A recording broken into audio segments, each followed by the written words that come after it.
Hello, good afternoon. Welcome to the or AKA the Unfucking Movement, where you can come to learn actual practical skills that can help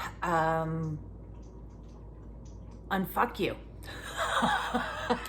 So, with all my love, go unfuck yourself.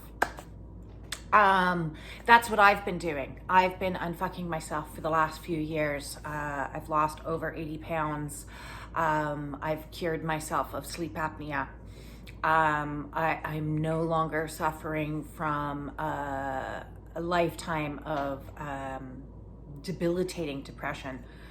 I'm doing things I never thought in a million years I'd be doing. So, really the concept of healing to me is on so many levels. It's been a lifelong process. I've collected a lot of things along the path to put into my medicine bag, which is what I'm using, and now I'm here to share with you some of the things that I've learned along my journey. I'm dressed very pink and pretty today because Valentine's Day is coming up.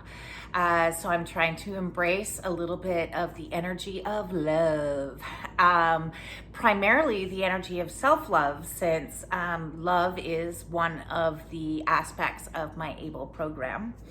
So I just wanted to come and touch base and talk a little bit about love or self-love. As the case may be, because as somebody that suffered for a very long time with depression, I can tell you love was not top on my my self-love bucket was pretty empty, very, very empty, for a lot of different reasons. But in the process of trying to get healthier, I recognized that one of the elements that was missing or needed to really solidify a healing program that worked was the element of love, and most importantly, self-love. So when I talk about, you really need to love yourself, well, I think the practice has to come about first by visualizing how you love somebody else, because if you're suffering from that type of depression, I don't think you know how to love yourself. I certainly didn't. I can only speak from my experience, but love for self was certainly missing. Love for my body, love for any aspect of me. I used to call myself a manatee. So my internal dialogue was pretty harsh and critical. That's not very loving. I also used to call myself fucking idiot a lot. That was my, anytime anything went wrong, oh, you're fucking idiot.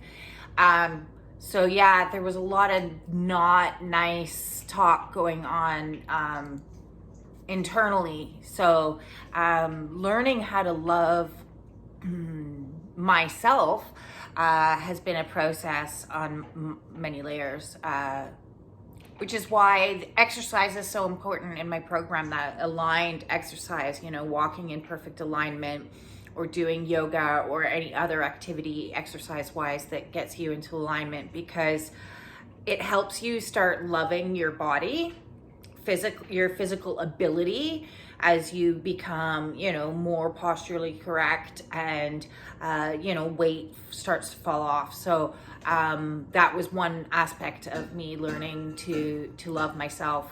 Not calling myself a manatee definitely was learning to love myself.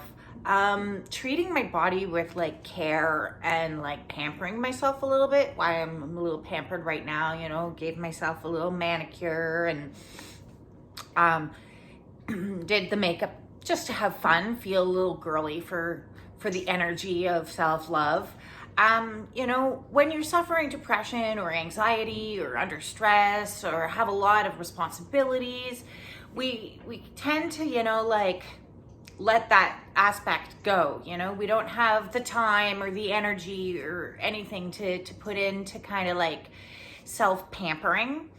And I think that over time, that kind of like energy just kind of zaps us.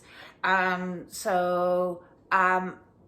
think self-love really is a practice that can be improved upon if you're not used to like that feminine energy or that girly energy, to, you know, just tap into it once in a while. Pamper yourself, love your body, give yourself a salt scrub in the bath, or, you know, get a nice facial treatment and do something nice for yourself for a change, you know, because the whole process of what we do and how we talk to ourselves and, you know, how we treat ourselves, that all of those things help fill that bucket of self-love back up, because it's not a process that's going to happen overnight.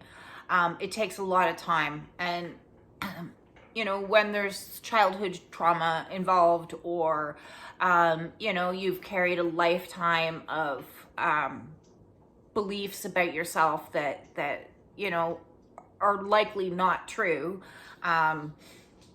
it's very hard to get rid of those and change the script into, you know, if you believe that you're not pretty, to flip the script and think that you are. You know, these are sometimes big, huge leaps for people. So the process of self-love, I challenge everybody to really do something super nice for yourself all day Valentine's Day.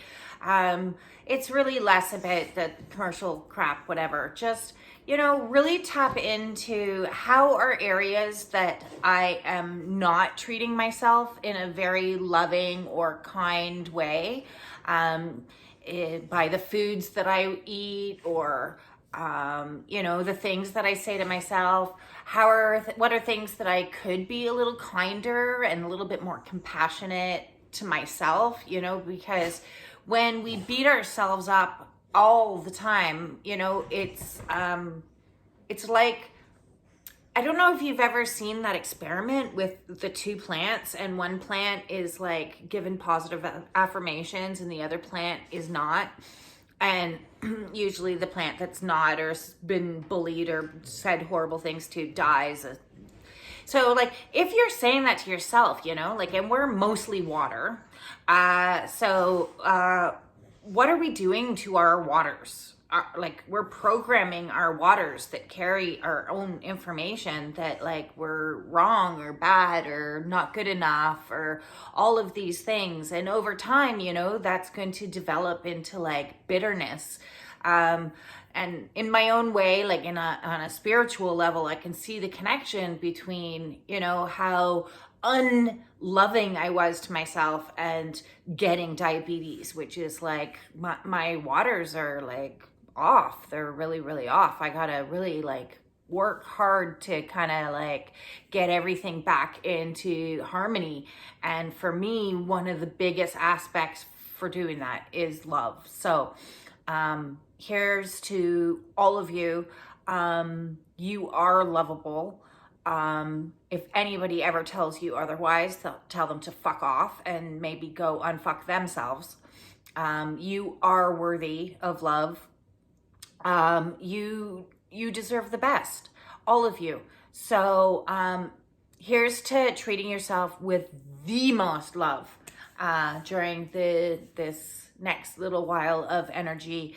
Yeah, love yourself, and define that however you need to for you. And if you hear arguing inside saying, you know, that is bullshit, then work on that. Journal about that. I don't know. Take care. Bye. Oh, subscribe.